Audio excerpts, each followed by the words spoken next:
Ya, ahí sí que parece que volvió la grabación. A ver, vamos a ver si es cierto. Sí, ahí inició. Sí, perfecto, ya está. Estamos entonces en condiciones de empezar.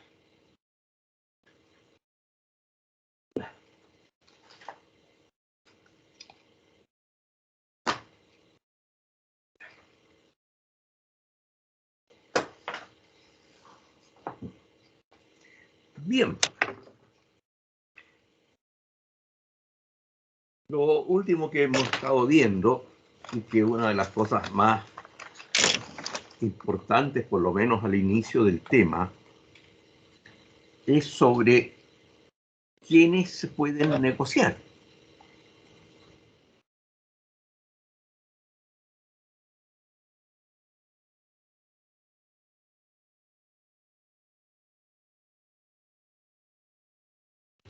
Ya sabemos entonces la discusión que se ha generado y por lo menos la incerteza que hay hasta el día es si efectivamente opera o no la titularidad sindical. Eso creo que hemos conversado bastante. Entonces ahora entramos en lo que es propiamente la negociación colectiva. Ahora vamos a tener que examinar ya más en lo micro los trabajadores en general. Derecho a negociar, las excepciones en cuanto a que ciertos trabajadores no negocian, no tienen derecho a participar en la negociación. Y así tenemos entonces que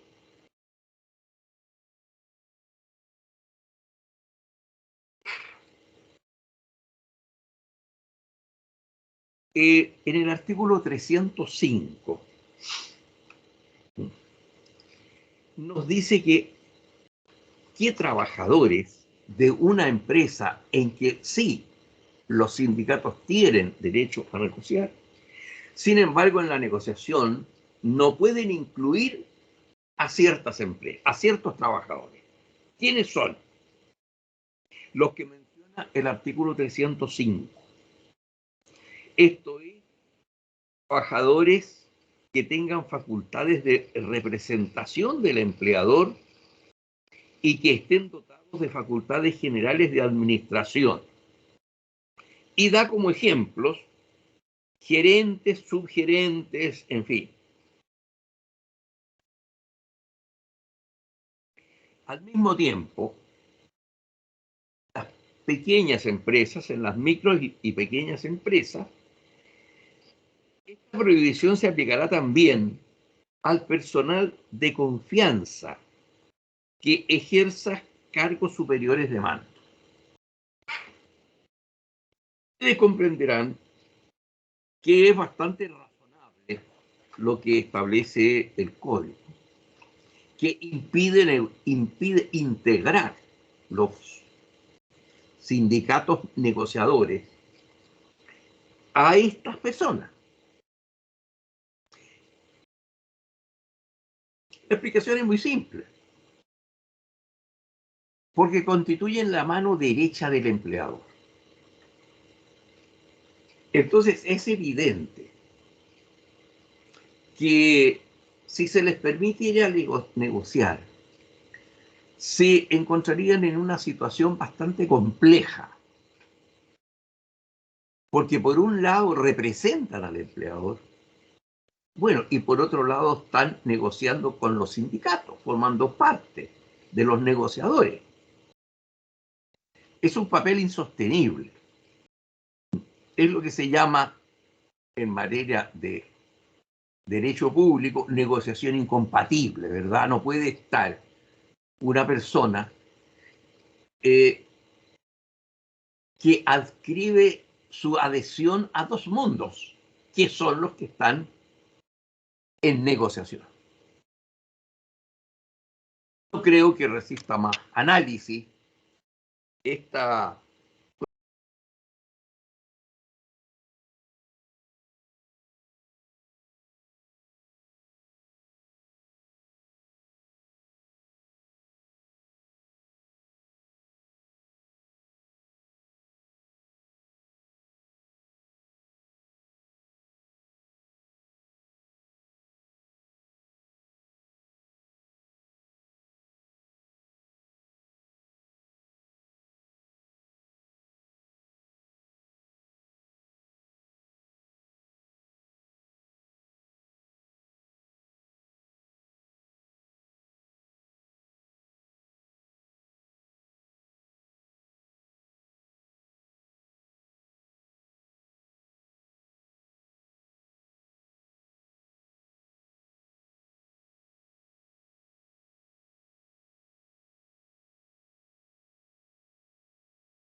Profesor, no se escucha.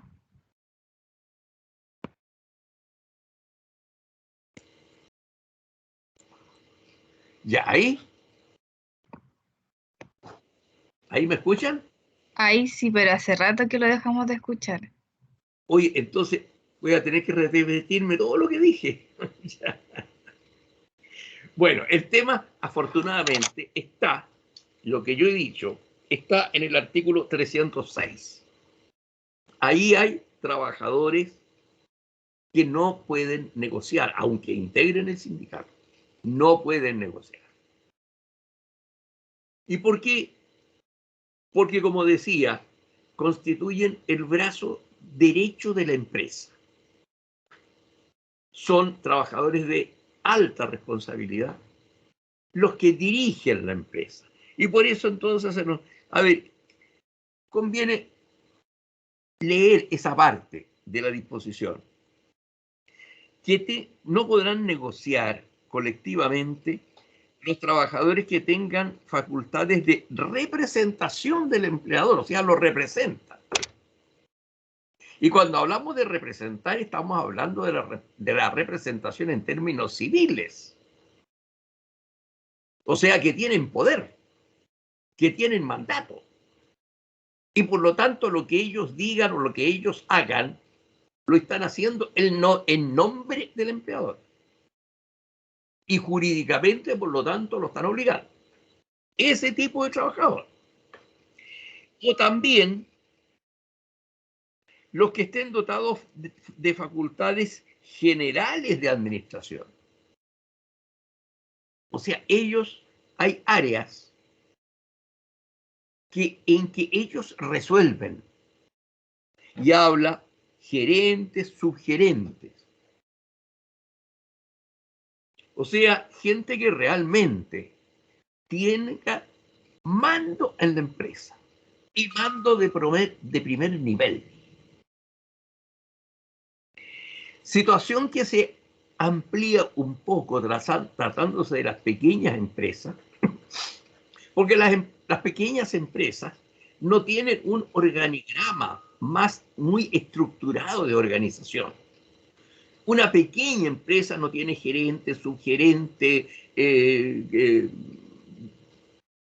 supervisor de comercialización, de qué sé yo. Se nos dice entonces respecto de las micro y pequeñas empresas que tampoco podrán negociar el personal de confianza. Personal de confianza.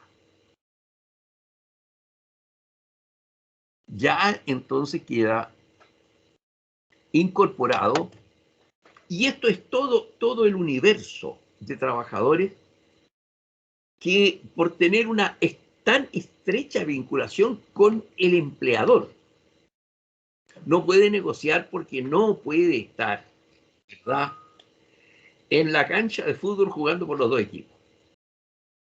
¿Por quién va a jugar? ¿Por el empleador a quien representa o por el sindicato al cual pertenece?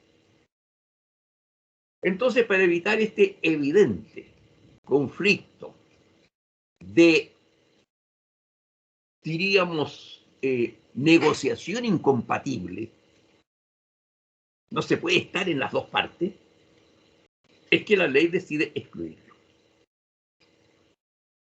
Y en eso nunca ha habido mucho problema. Ahora, lo último que yo decía es que si hay algún trabajador respecto del cual entiende que no tiene el grado de representatividad del empleador que el código exige, puede reclamar. Y lo hace ante la inspección del trabajo, dentro de cierto plazo, y la inspección del trabajo resuelve si este trabajador puede o no puede negociar. Esto tiene que quedar en el contrato de trabajo, de tal manera que a partir del contrato de trabajo empieza el plazo dentro del cual el empleador puede exigir la revisión del contrato y determinar la inspección de trabajo si realmente las funciones que tiene lo excluyen o no lo excluyen de la negociación colectiva.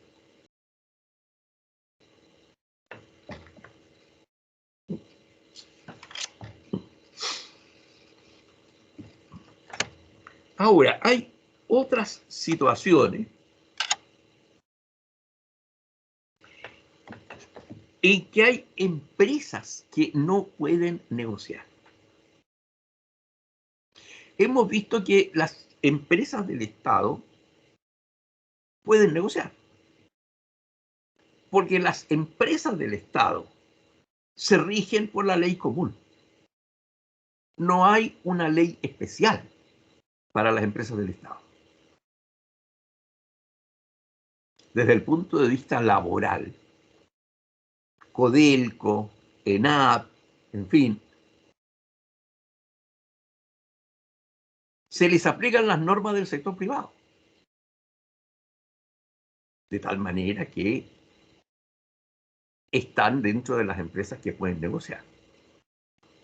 Solo la ley, el código, excluye de la posibilidad de negociar colectivamente a las, según lo dice el artículo 304, empresas del Estado dependientes del Ministerio de Defensa Nacional, por razones que yo creo que todos entendemos, porque está la seguridad nacional comprometida.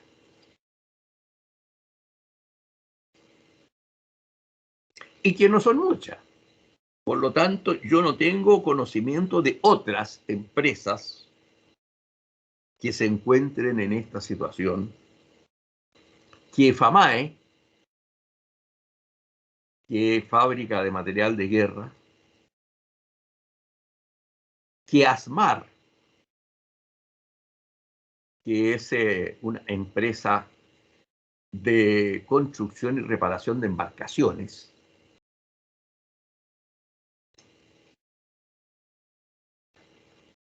y no recuerdo bien cómo se llama la empresa vinculada a la navegación aérea.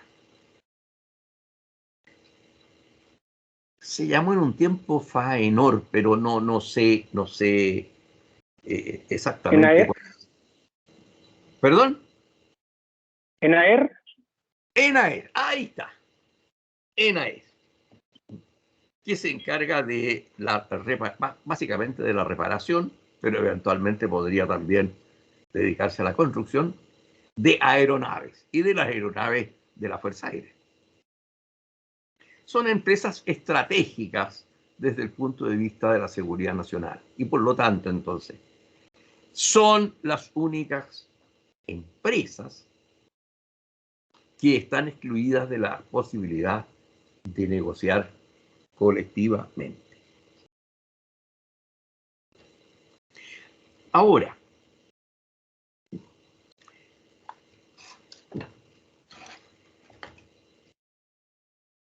tenemos que entender que una negociación colectiva es una situación que involucra a los comprometidos, a las partes. Por lo tanto, la negociación en una empresa involucra a los empresarios, a los dueños de la empresa o a sus representantes y a los trabajadores, representados por el sindicato. Son las partes de la negociación. Y por lo tanto son los principales implicados en la negociación. Esto significa, por lo tanto, que los efectos de la negociación van a tener significado respecto de quienes intervienen, respecto de las partes. Sin embargo,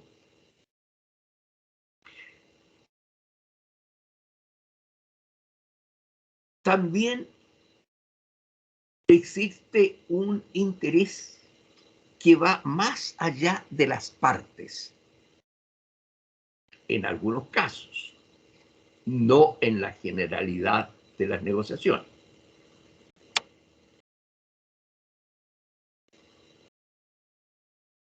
Y esos casos son aquellos en que esté comprometido el interés público.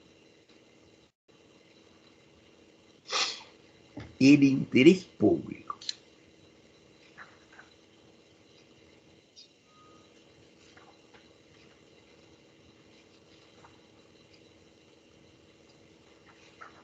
Pongamos un ejemplo.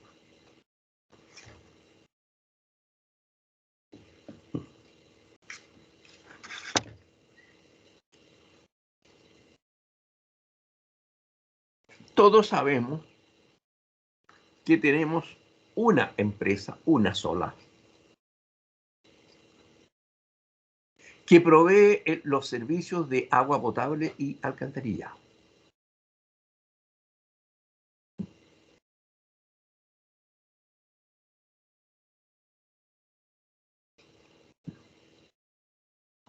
Entonces aquí nos encontramos con una situación especial. Hay empresas que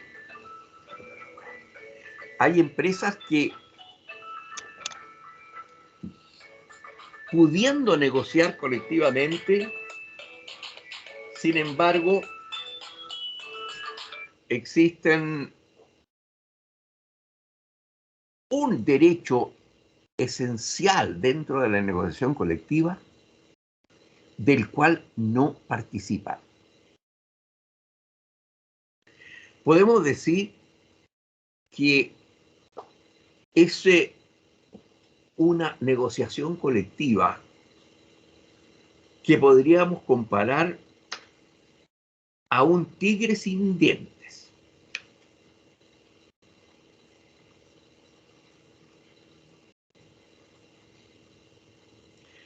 esas empresas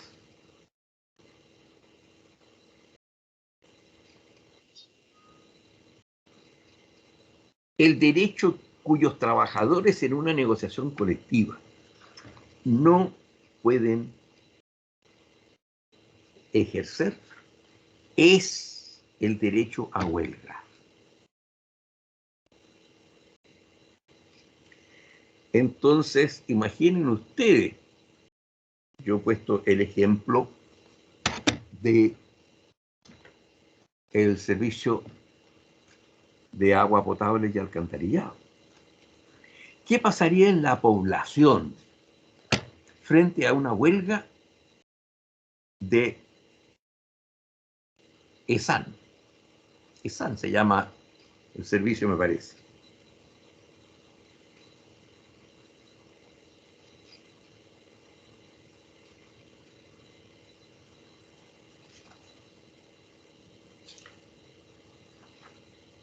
Bien,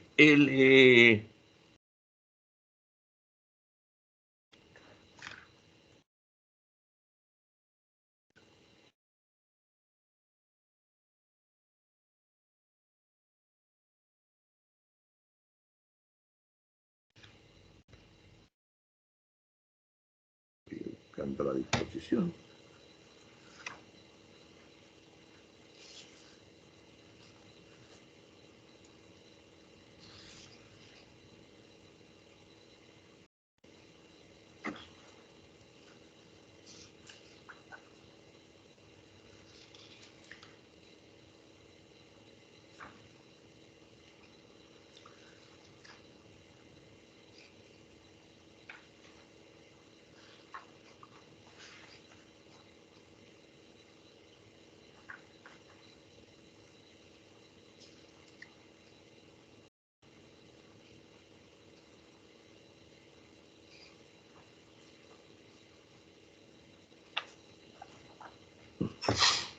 Bien, ya voy a encontrar el artículo donde está la disposición a la que me estoy refiriendo.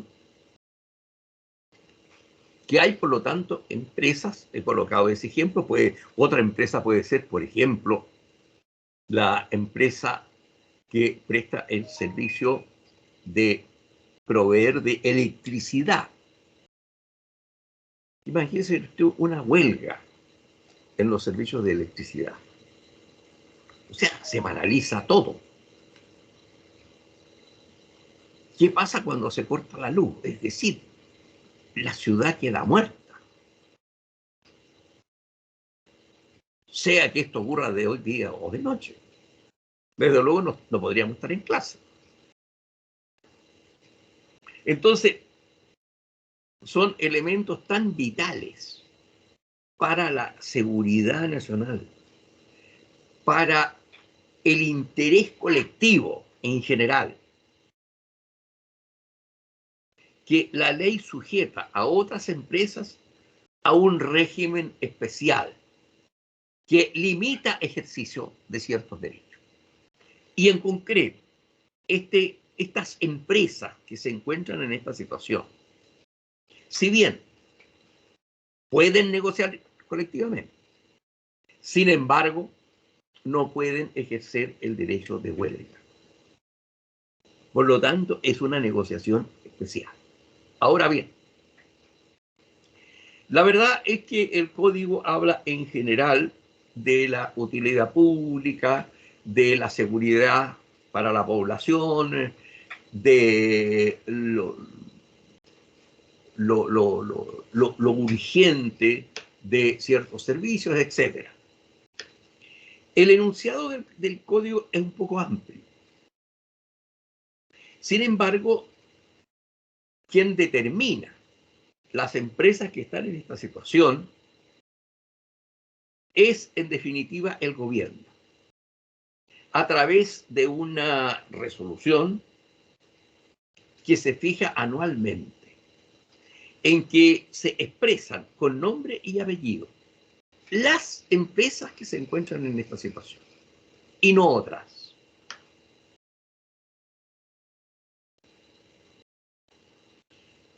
Y de esta determinación que se genera en una resolución conjunta de 3 ministros, Economía, Trabajo y Hacienda, me parece.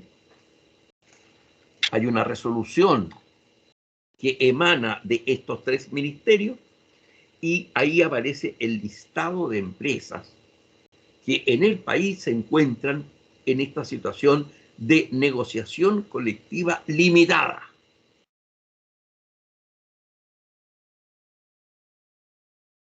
De esta resolución triministerial es posible apelar ante la Corte de Apelaciones respectiva.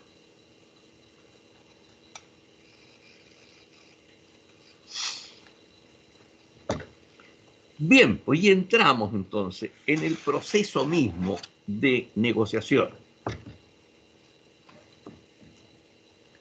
Ya hemos dicho en clases anteriores que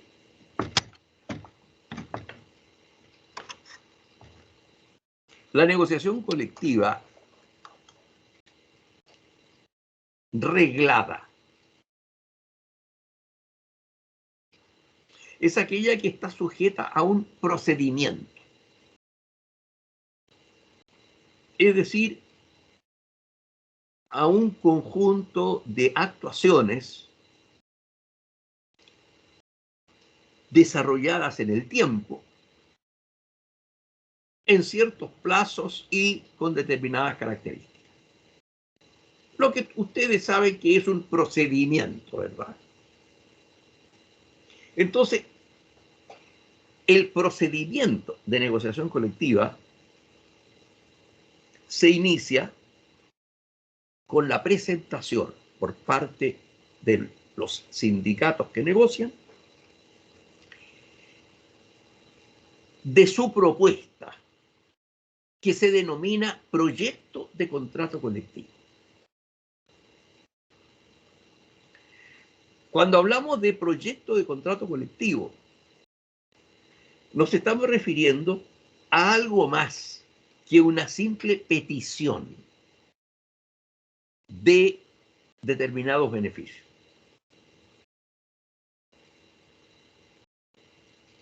Antiguamente, estamos hablando del siglo pasado, se hablaba de pliego de peticiones. El antiguo Código del Trabajo, el del 31, de 1931, hablaba de pliego de peticiones. Y ese lenguaje se popularizó y hasta hoy día algunos todavía hablan del pliego de peticiones. Pero no es un simple pliego de peticiones lo que la ley exige, sino que un proyecto de contrato colectivo. Es decir, tiene que estar redactado en forma de proyecto. De tal suerte que bastaría el acuerdo del empleador para que el documento se transformara en contrato colectivo.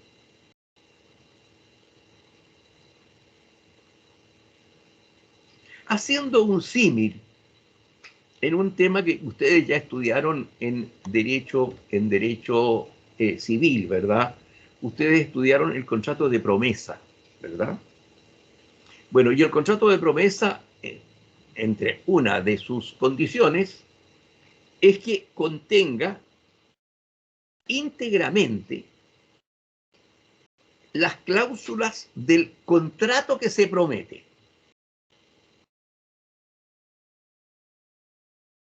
De tal manera que basta que el que recibe la oferta esté conforme para que se haya acordado la suscripción del contrato definitivo. Acá ocurre exactamente lo mismo.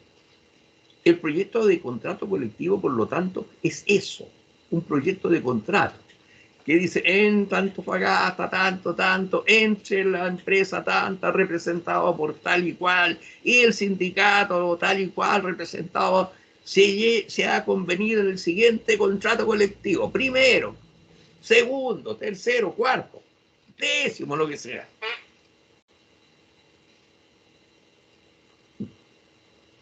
Primera cuestión, entonces, la formalidad de la negociación colectiva requiere la presentación en estas condiciones que yo he señalado de un proyecto de contrato colectivo.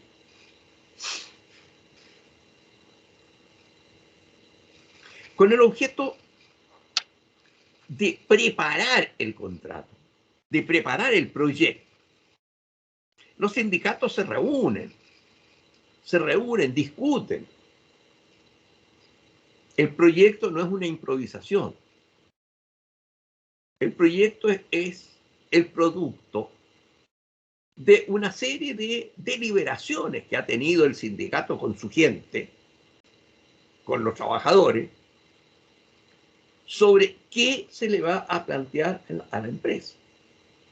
Y por lo tanto, a medida que vayan surgiendo los acuerdos, se va redactando el artículo propuesto del proyecto de contrato colectivo. Pero para esto es esencial que los trabajadores cuenten con alguna información relevante de la empresa. Básicamente, lo que se pretende con esto es que al conocer los trabajadores el estado de situación de la empresa, eso les permita más o menos evaluar qué significa desde el punto de vista financiero el proyecto que están elaborando. O sea, hasta dónde es posible pensar de que la situación de la empresa está en condiciones de satisfacer las peticiones que los trabajadores están haciendo. Entonces, ¿esto cómo se logra? Se logra obligando al empleador a que, previo a la negociación colectiva, se le dé una serie de información.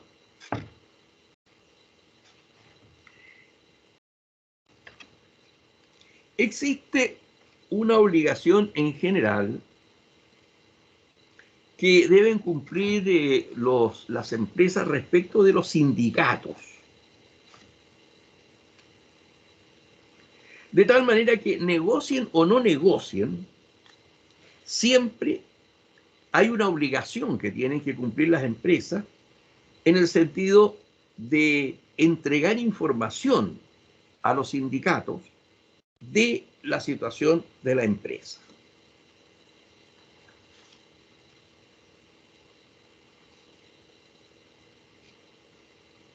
Sin embargo, tratándose específicamente de la negociación colectiva,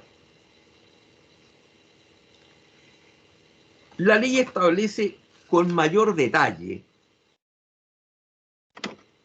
qué tipo de información está la empresa obligada a proporcionar. Y es así entonces como los artículos 315 y siguientes del Código se refieren a esta materia. Y nos dice, artículo 315, derecho de información periódica en las grandes empresas. Las grandes empresas deberán entregar anualmente a los sindicatos de empresa constituidos en ellas el balance general, el estado de resultados y los estados financieros auditados, si los tuvieren, dentro del plazo de 30 días contados de que estos documentos se encuentren disponibles. Son, como ustedes podrán apreciar, documentos complejos.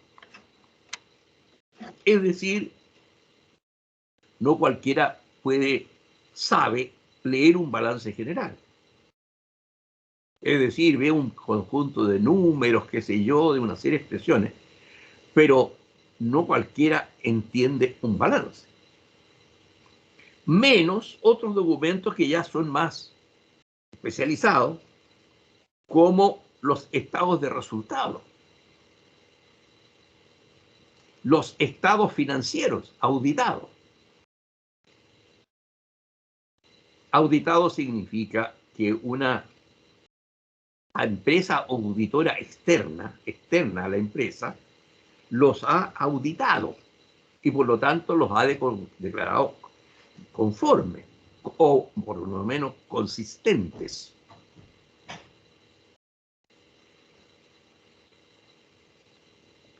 Y continúa esta disposición del artículo 315. Asimismo, deberán entregar toda otra información de carácter público que conforme a la legislación vigente están obligados a poner a disposición de la Superintendencia de Valores y Seguros.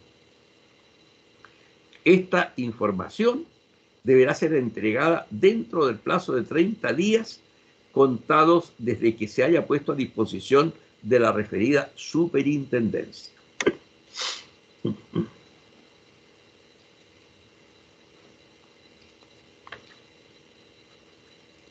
Agrega el artículo 316 otra documentación. Esta es una cosa bastante técnica en lo que dice relación con la técnica contable y financiera. Las empresas estarán obligadas a proporcionar a los sindicatos que tengan derecho a negociar en ellas la información específica y necesaria para preparar sus negociaciones colectivas. A requerimiento de las organizaciones sindicales que lo soliciten, dentro de los 90 días previos al vencimiento del instrumento colectivo vigente, las grandes y medianas empresas deberán entregar a lo menos la siguiente información, y viene un listado de documentos que tendrían que ser comunicados al sindicato en la oportunidad correspondiente. Todo ello antes del inicio de la negociación colectiva. Planillas de remuneraciones pagadas a los trabajadores, valor actualizado de todos los beneficios actuales, etcétera, los costos globales de mano de obra, información periódica respecto a los artículos anteriores, o sea, balance, etcétera. Esto entonces nos está indicando una cosa. Nos está indicando que el aspecto técnico es importante dentro de la negociación colectiva. Y por lo tanto, al margen, obviamente, de la asesoría de abogados en la negociación colectiva, habitualmente intervienen abogados. Al margen de ello, de profesionales que conozcan de cifras, ya sea un ingeniero comercial, expertos en economía, expertos en finanzas, contador, en fin, alguien que entienda esta documentación que se entrega y sepa encontrar el significado de lo que allí emana. Por eso es que cuando se diseñó este esquema de organización sindical, se habló de una negociación colectiva tecnificada. Porque no bastaba con un pliego de peticiones y conversar, qué sé yo, y ponerse de acuerdo o no de acuerdo, sino que hacerlo sobre ciertas bases técnicas que le dieran al conflicto una mayor racionalidad.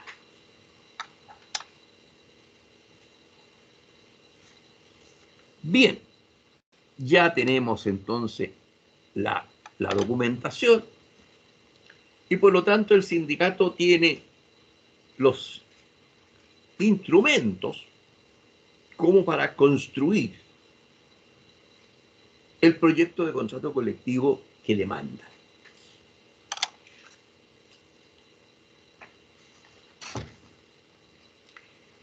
¿Cuándo se puede hacer esto? ¿Cuándo se puede presentar un proyecto de contrato colectivo?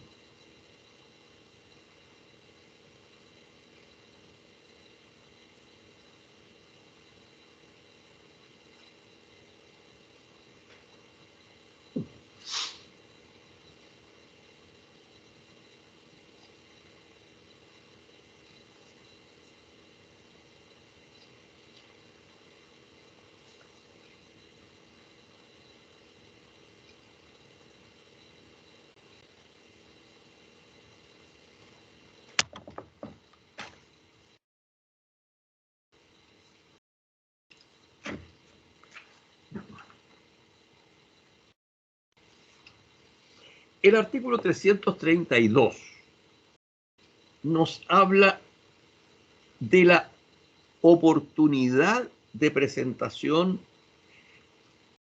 el proyecto colectivo.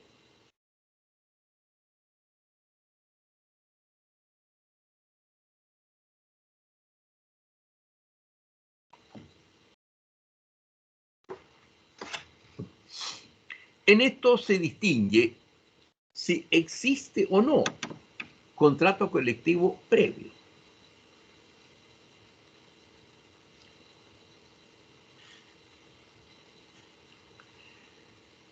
Si no existe contrato colectivo previo, la regla general es que el proyecto de contrato colectivo se puede presentar en cualquier momento. No hay contrato colectivo. Salvo cuando se trate de una empresa nueva. Porque ahí hay que atenerse a las normas que sobre el particular nos da el artículo 332. Ahí nos dice que la presentación de un proyecto de contrato colectivo realizada por un sindicato que no tiene instrumento colectivo vigente podrá hacerse en cualquier tiempo. Pero, sin embargo, el artículo 308, al cual hace referencia esta norma, establece algunas limitaciones.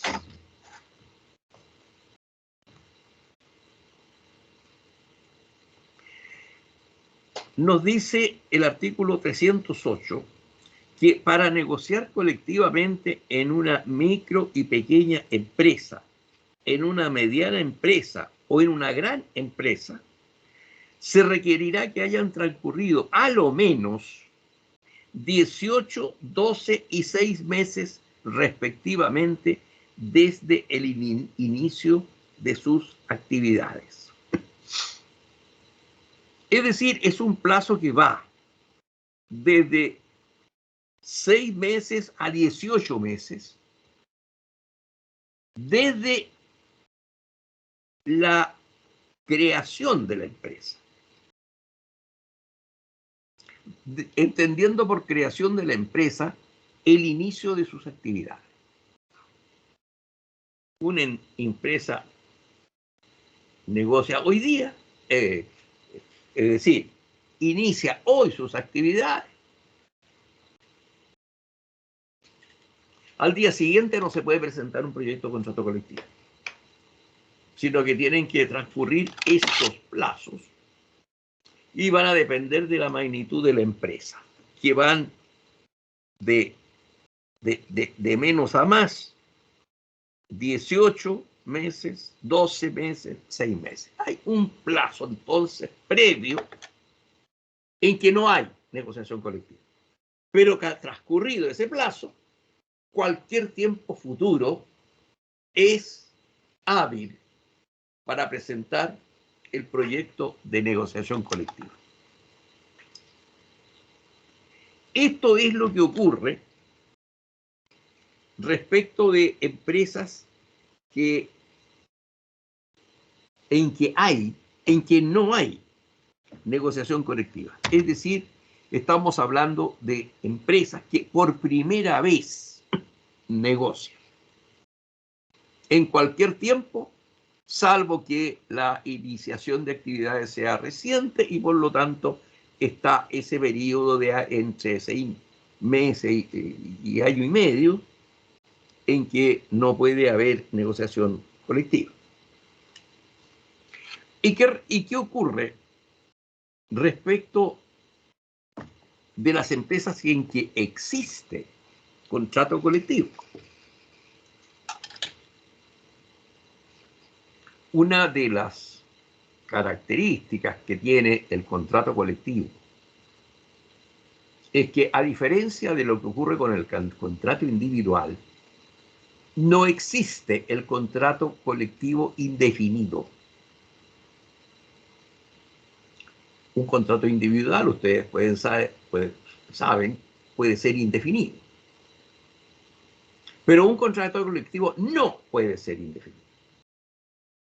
El contrato colectivo, por esencia, es un contrato a plazo. Y por lo tanto,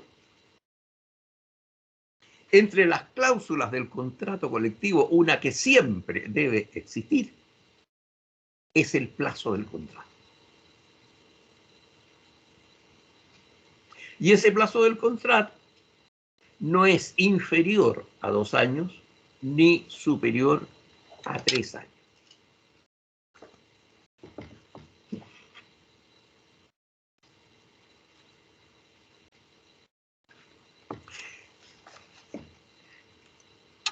Así las cosas, entonces, el proyecto de contrato colectivo solo puede presentarse teniendo en vista el vencimiento del actual contrato colectivo. En un tiempo que permita la negociación,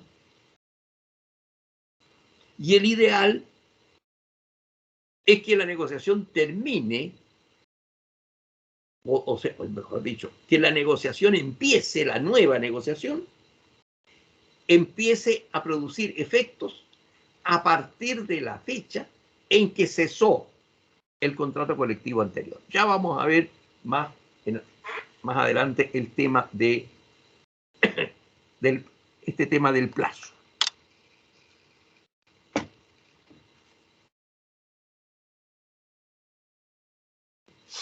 Uno de los temas que se ha discutido es en cuanto al contenido del proyecto de contrato colectivo, es decir, ¿qué es lo que se puede negociar?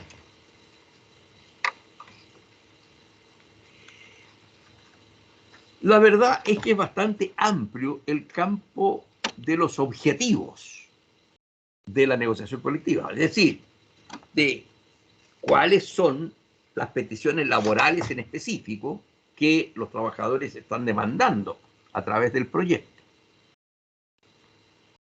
Pero lo que sí se encarga de precisar el legislador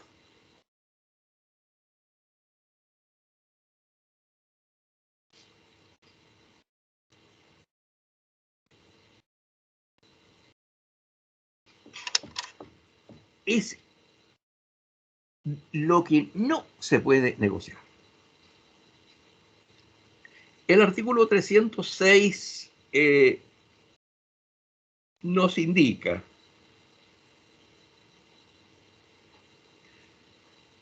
las variadas materias que pueden ser objeto de negociación.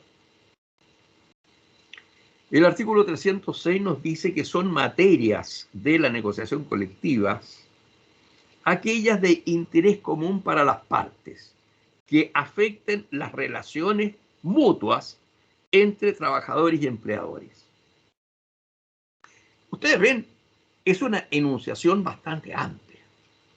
Cualquier cosa que diga, que incida en las relaciones mutuas entre las partes.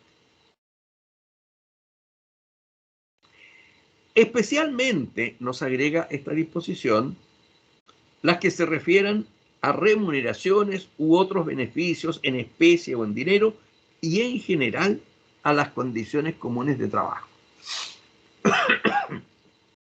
Podrán observar ustedes que estamos frente a una situación bastante amplia. Agrega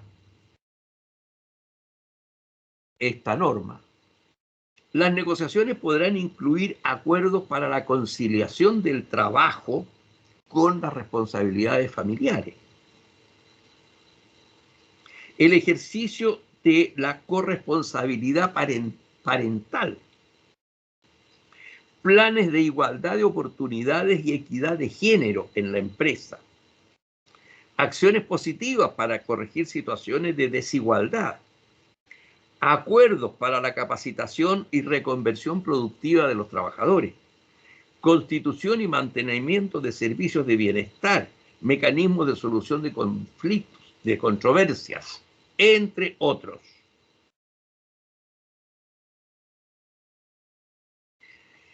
Y aquí entonces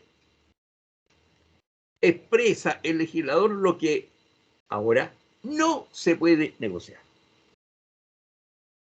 Señala que no serán objeto de negociación colectiva aquellas materias que restrinjan o limiten la facultad del empleador para organizar, dirigir y administrar la empresa.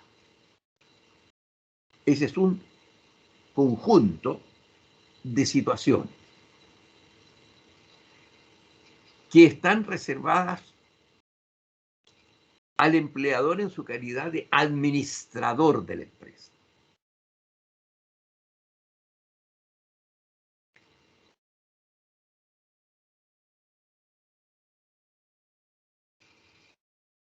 Y también agrega y aquellas materias ajenas a la misma, o sea, algo que no tiene nada que ver con la empresa. La demanda de algo que está fuera de la posibilidad del empleador resolver.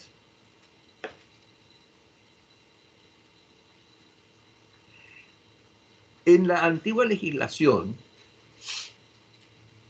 que no establecía este tipo de limitación, existían las llamadas huelgas de solidaridad.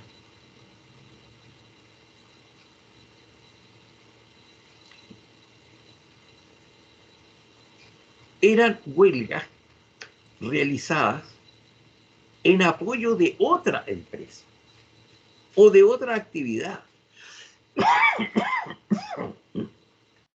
pero que no tenían ninguna relación con la empresa donde el trabajador laboraba.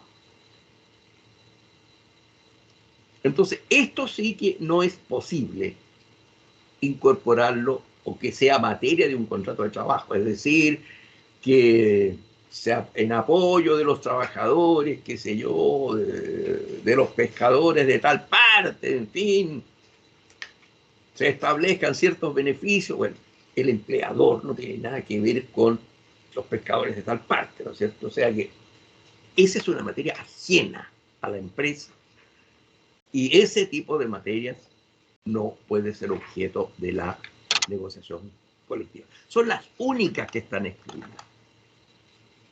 Pero a pesar de que el código enumera las que acabo de leer, lo cierto es que la enumeración no pasa de ser una enumeración ejemplificadora. Pero todo tema que esté vinculado con la relación laboral es materia de negociación colectiva. Bien. Ya tenemos redactado nuestro proyecto de contrato colectivo.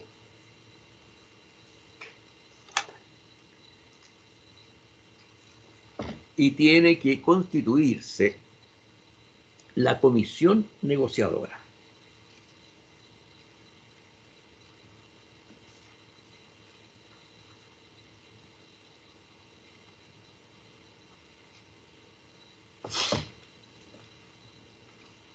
La comisión negociadora laboral está conformada por la directiva. Ellos son la comisión negociadora, quienes van a conversar con los representantes del empleador. Son los integrantes de la comisión negociadora. Nos dice el artículo 330, la representación del sindicato en la negociación colectiva corresponderá a la comisión negociadora sindical, integrada por el directorio sindical respectivo.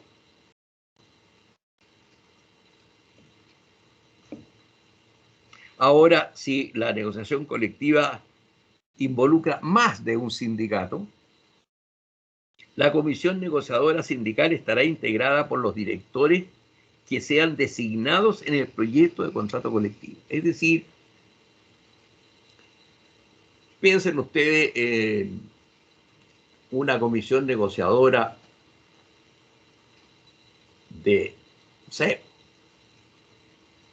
sindicatos. Entonces, la suma de personas que constituyen los 6 sindicatos puede hacer prácticamente inmanejable las conversaciones. Entonces, en tal caso, nos dice el legislador que si se trata de una negociación colectiva iniciada por más de un sindicato, la comisión negociadora sindical estará integrada por los directores que sean designados en el proyecto de contrato colectivo.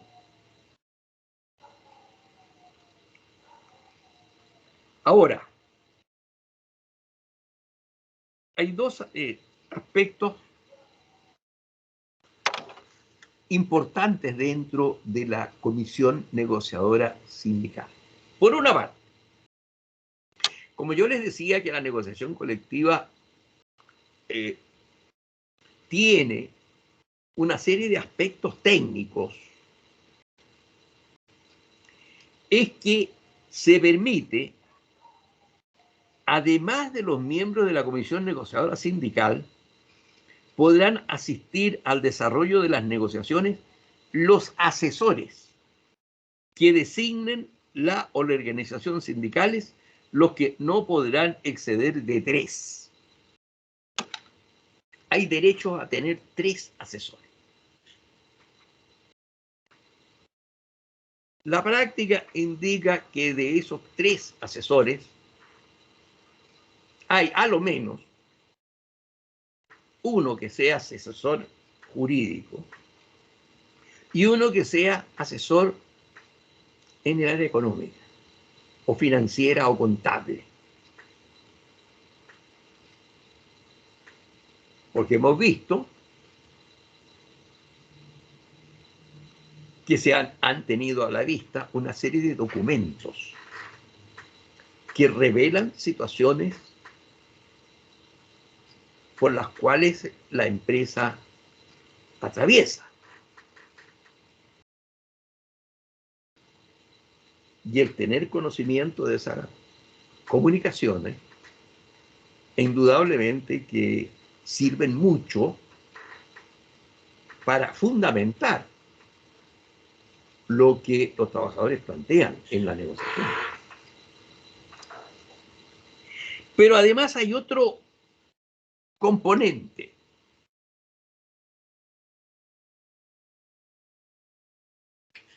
El componente de la inclusión.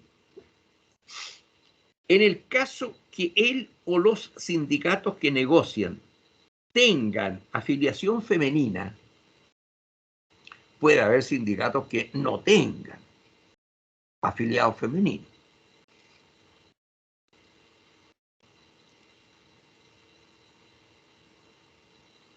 Y que no tengan integrado, que no esté integrada la directiva por ninguna trabajadora se deberá integrar a una representante elegida por él o los sindicatos de conformidad a sus estatutos.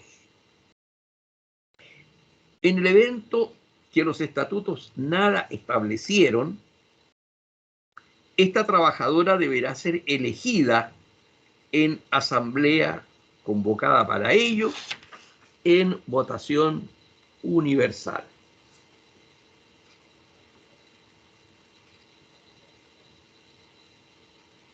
Ahora, ¿qué es lo que sucede con el número de negociadores, de comisión negociadora de los trabajadores? Entonces aquí se señala que en las micro y pequeñas empresas, la trabajadora que deba integrarse a la comisión negociadora sustituirá a uno de los miembros, se reemplaza a uno de los miembros de la directiva por la trabajadora que haya sido designada como integrante de la comisión. O sea, hay que ceder el espacio. Uno se tiene que retirar para que se integre la trabajadora.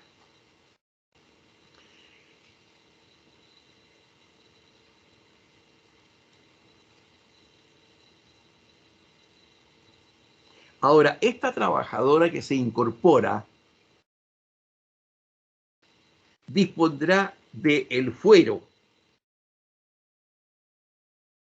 que señala el artículo 309,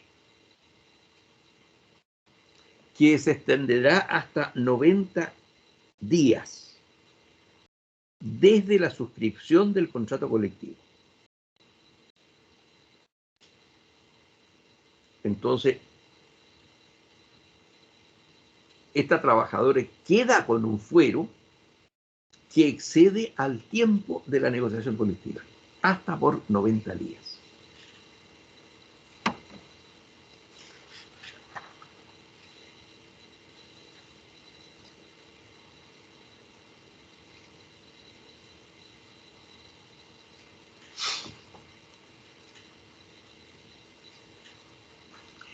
El proyecto se presenta ante el empleador.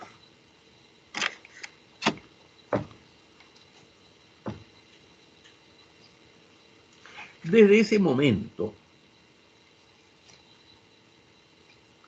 entonces, queda iniciada la negociación colectiva.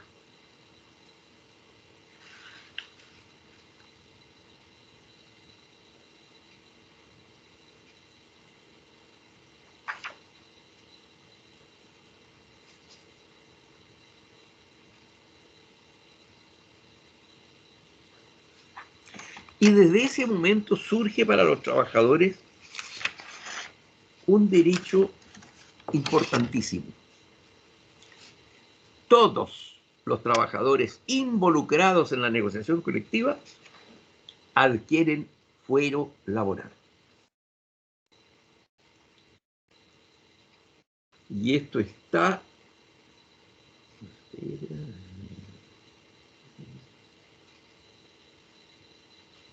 en el artículo 309. Los trabajadores afiliados a la organización sindical involucrada en la negociación colectiva reglada gozarán del fuero establecido en la legislación vigente desde los 10 días anteriores a la presentación de un proyecto de contrato colectivo hasta 30 días después de la suscripción de este último o de la fecha de notificación a las partes del fallo arbitral que se hubiere dictado. Todo el mundo tiene fuero durante el tiempo de la negociación colectiva y hasta por 30 días una vez terminada la negociación.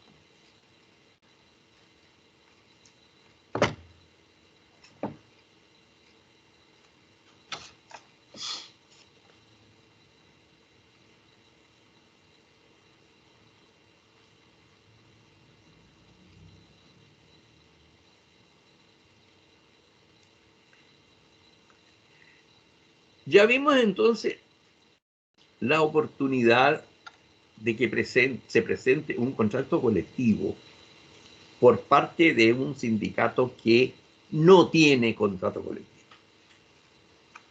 El tiempo está abierto. Pero yo les decía que cuando hay un contrato colectivo, ese contrato colectivo tiene un plazo de vigencia.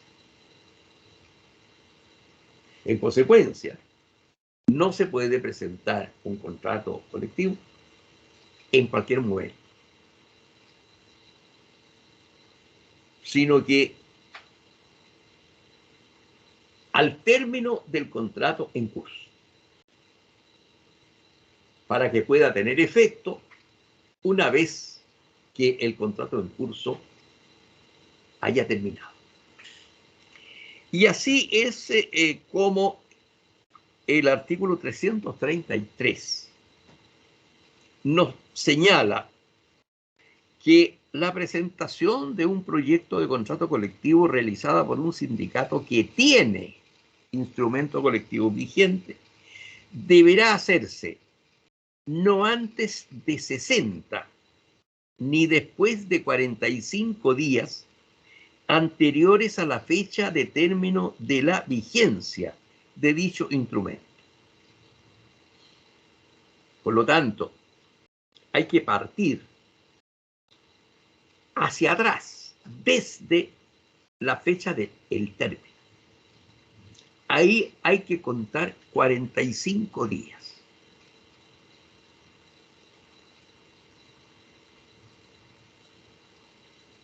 En ese momento, una vez que empiece a correr el término de 45 días, ya no se puede presentar contrato colectivo. ¿Y desde cuándo se puede presentar? Desde los 90 días anteriores. No antes de 60 días, ni después de 45. O sea, son 15 días que contando hacia atrás van desde 60 hasta 45 días anteriores al término del contrato colectivo vigente. Ahí, esa es la oportunidad. En esos 15 días se puede presentar el proyecto.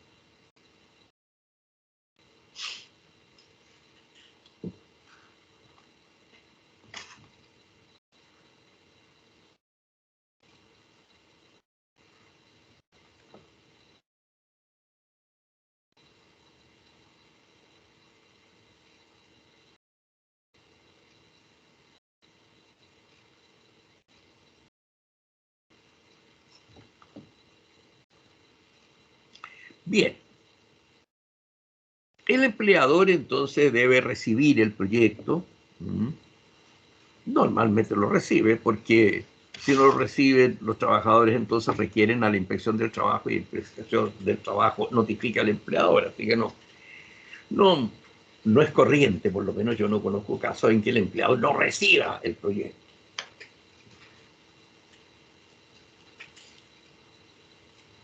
De aquí surge, de la presentación del proyecto, surge la obligación del empleador de responder. Y lo hace sobre la base también de su proyecto de contrato colectivo. Por lo tanto, responde de la misma manera como los trabajadores presentaron el proyecto de contrato colectivo. De igual manera, es una redacción propia de contrato. Entre tales partes, etcétera, etcétera, se ha convenido y viene todo el articulado propuesto por el empleador. Además, tienen que acompañar una serie de antecedentes que están establecidos en el artículo 335. La respuesta del empleador al proyecto colectivo deberá ser entregado a alguno de los integrantes de la comisión negociadora sindical y remitida a la dirección de correo electrónico designada por el sindicato dentro de los 10 días siguientes a la presentación del proyecto. El empleador deberá dar respuesta a todas las cláusulas propuestas en el proyecto presentado por los sindicatos. Explicará los fundamentos y contenidos de su proposición. Entonces, una cosa es la respuesta que finalmente, como consecuencia de la documentación acompañada, presenta el empleador. Pero previamente debe dar, estoy diciendo, en el mismo momento, sí, en el orden de los papeles. Lo primero que tiene que hacer es dar respuesta a cada uno de los artículos propuestos por el empleador, por el sindicato. Ahí deberá, mire, no es posible, o sí es posible, o podría ser, en fin, la respuesta. Y eso, en definitiva, tiene que incorporarlo dentro del proyecto de contrato colectivo que la empresa presenta. Para lo cual, como hemos visto, tiene 3 días. 10 días, perdón.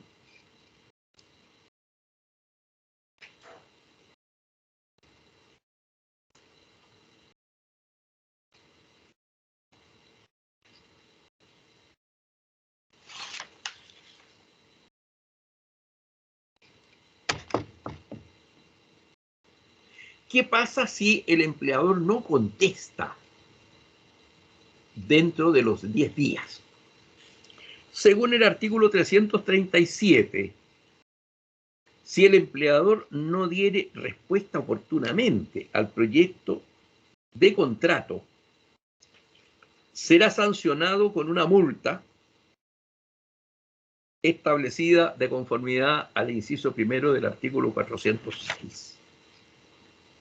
Es una multa. Y el artículo 406 nos dice el monto de la multa.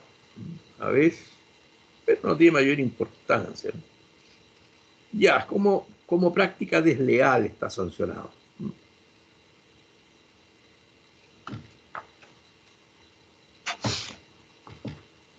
Pero esa no es toda la sanción, porque por último una multa. Bueno, ¿y qué pasa con la negociación? La verdadera sanción llega a continuación. En el penúltimo inciso del artículo 337, ahí viene la verdadera sanción.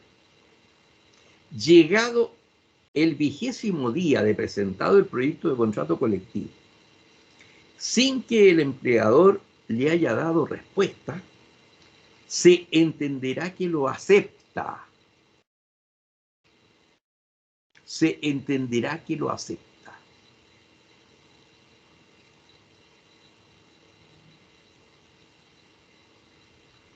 Se entenderá que lo acepta. Entonces ustedes comprenderán que la sanción es extraordinariamente grave,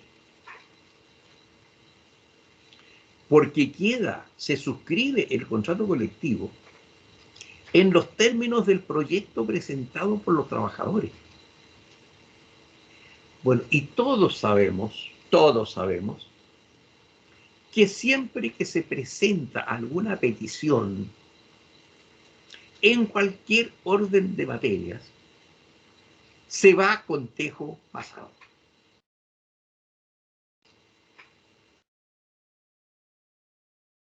Todo tipo de grupo u organización que presenta alguna petición o un conjunto de peticiones en el 99,9% de los casos, por lo menos, va con tejo pasado.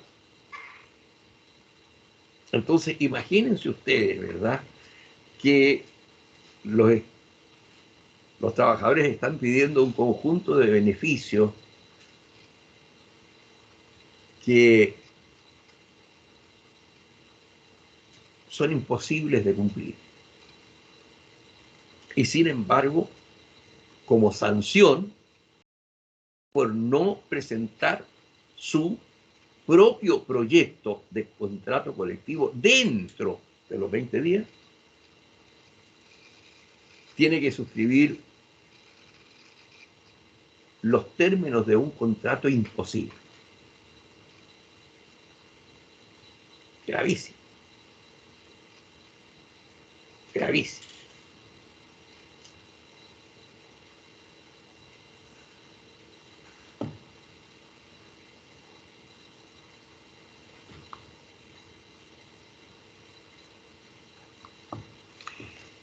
Ahora, y antes de terminar esta parte, para no dejarla colgando,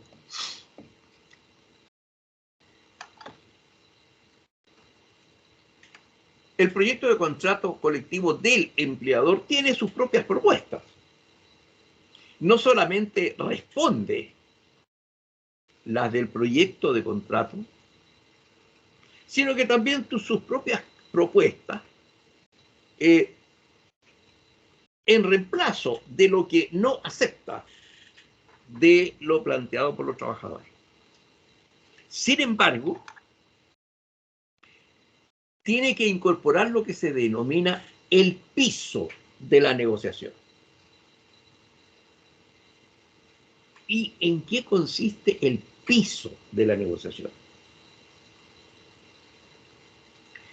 Los beneficios contenidos en el contrato colectivo vigente. Significa que, en principio, no se puede retroceder en la negociación a lo que ya existe en el contrato que está por expirar.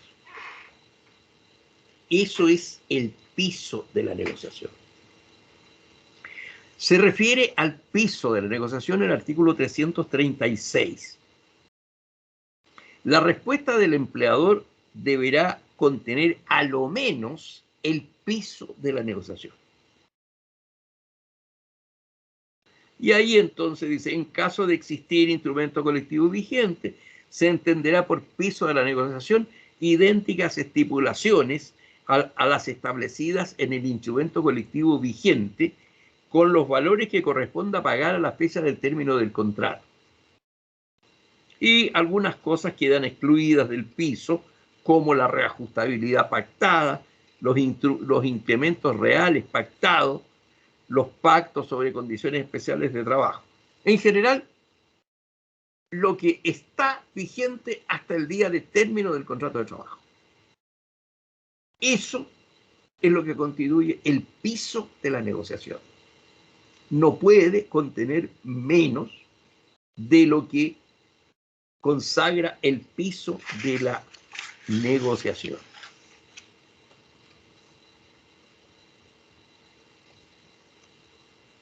Bien, queda planteado entonces la negociación. Ya tenemos la parte laboral, ya tenemos que el empleador dio respuesta. Y dentro de la respuesta, el empleador nombra a la comisión, a su comisión negociadora. ¿Quiénes van a negociar por la empresa?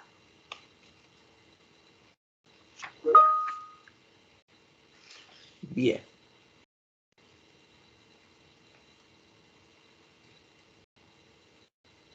De igual manera, el empleador tendrá derecho, que son 3 personas, pero igualmente el empleador tendrá derecho a incluir 3 asistentes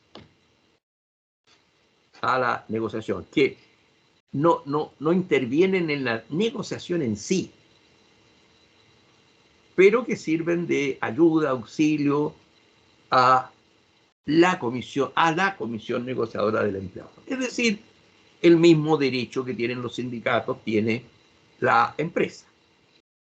Y ahí entonces ya queda constituida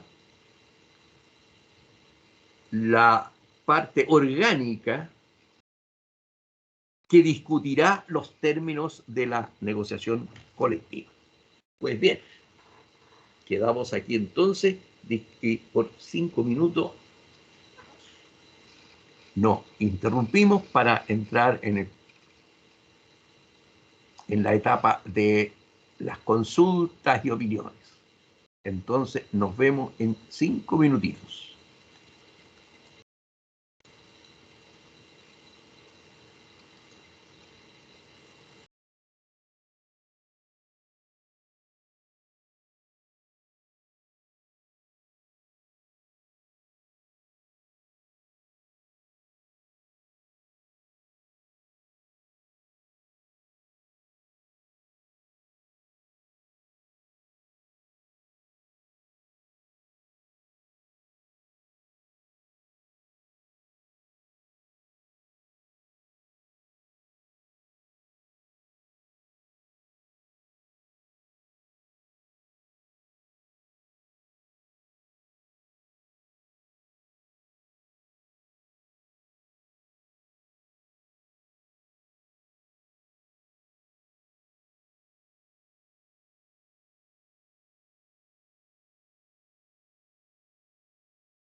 Bien, reanudamos, porque nos queda, la verdad es que nos queda poco tiempo.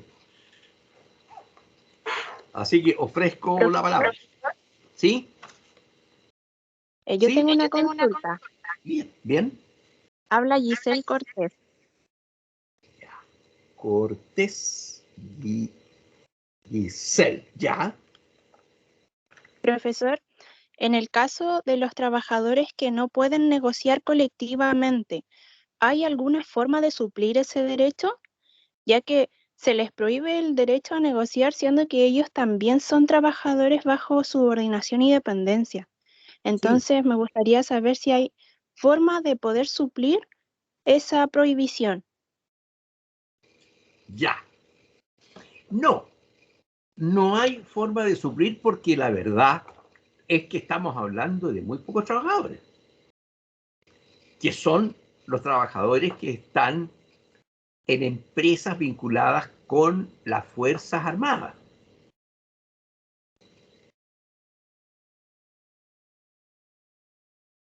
Entonces, de hecho, están de alguna manera amparadas por el financiamiento de las Fuerzas Armadas, porque no hay otras.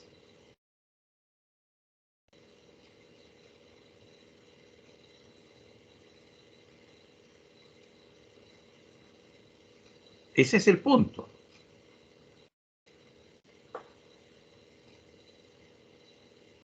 Ah, ya, profesor, pero entonces en el caso de que ellos quisieran adquirir beneficios en cuanto al trabajo, nuevos beneficios, no podrían hacerlo. No, no, no. Pero el tema es que se les, en el fondo, están sometidos al financiamiento propio de las Fuerzas Armadas, que no es malo.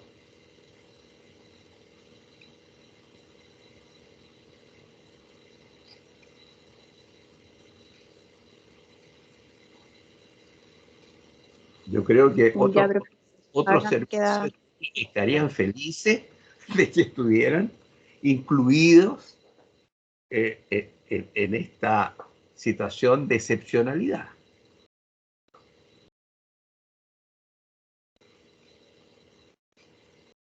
Pero es así, no tienen otro mecanismo. No tendría sentido que se les excluya para que puedan hacerlo, o sea, se les excluye por algo.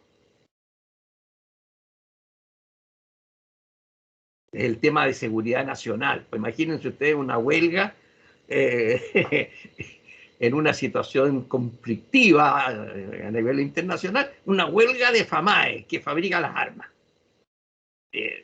Concebible, o sea, ni en ningún país del mundo ocurre.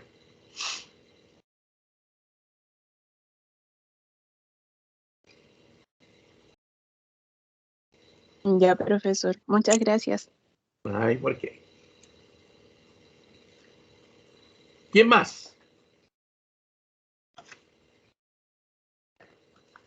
Abarca, ¿dice algo?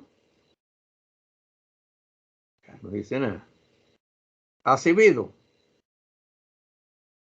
Alarcón. Aliaga. Profesor. ¿Aliaga está? ¿Óscar Aliaga? Ya. ¿Quién me llamó? Alejandra Profesor, Schott. A ver, No, compañera Pedro. ya, a ver. Ya, pues. Ya sé. Profesor, por ejemplo, la negociación colectiva, Espérate, ¿qué tu nombre temas primero. pueden ser cubiertos? Tu nombre primero. Claudia Contuliano. Contuliano. Ya, a ver, vamos a ver, Claudia. Contuliano, ya. Contuliano. Dime. Mi consulta es qué temas pueden ser como cubiertos como por la negociación colectiva de los trabajadores. A ver, no te entiendo bien. ¿Qué temas pueden ser puestos para la negociación colectiva? ¿Hay temas en específico? ¿Pueden ellos tratar de todos los temas para negociar? Todo lo que quieran, po. Si lo único que existen exclusiones que ya son las mínimas. Es decir, no pueden referirse a situaciones que son ajenas a la empresa o que invadan lo que son las facultades de dirección de la empresa. Es decir, por ejemplo, que un ejemplo concreto, no pueden exigir que se contrate a Pedro Pérez en tal parte, porque esa es una materia propia de la dirección. Ni pueden tampoco exigirle al empleador que despida a fulano, sutano y merengano, porque esa es una facultad del empleador. Esas cosas no se pueden plantear.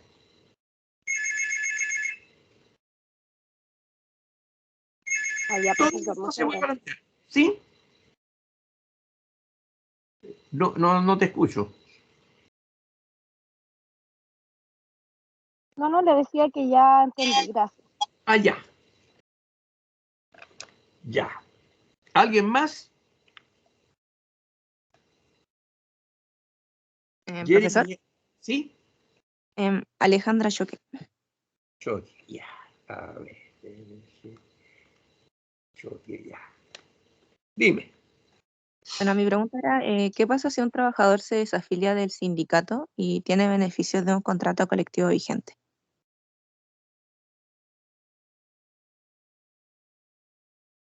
A ver.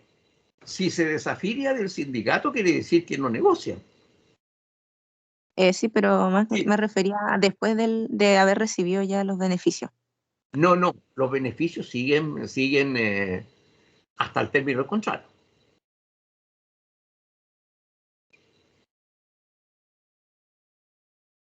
No pierde los beneficios. Por lo menos hasta el término del contrato. Ah, bueno, aún sí se desafilia entonces del sindicato. Claro. Ah, ok. Esa era mi duda. Ya. ¿Alguien más? A ver. Profesor, ¿Sí? Roberto Ávila Garay.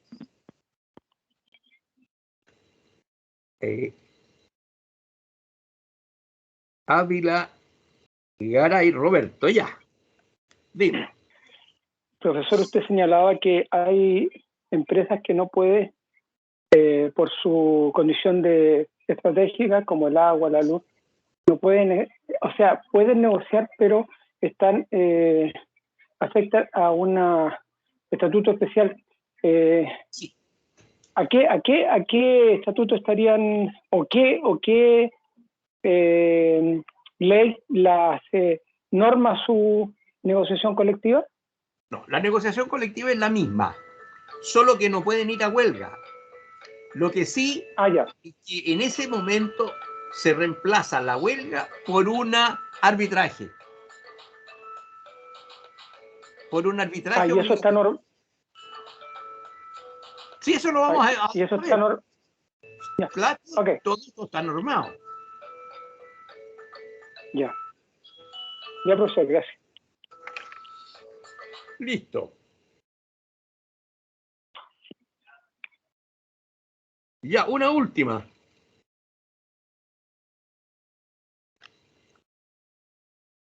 Teresita Cabrera, ¿está? Calabacero Álvaro. Natacha Campos. Javiera Candia.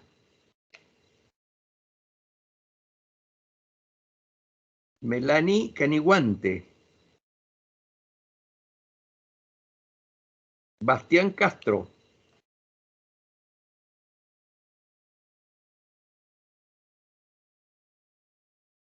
El otro Bastián Castro, porque hay dos.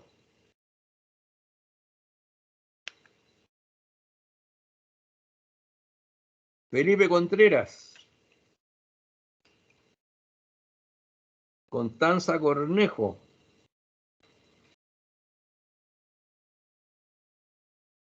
Giselle Cortés. Sí, profesor. ¿Ya? ¿Alguna pregunta? No, profesor, yo le pregunté al principio. Esa era mi única duda. Ah, ya. Y se lo conté, ya.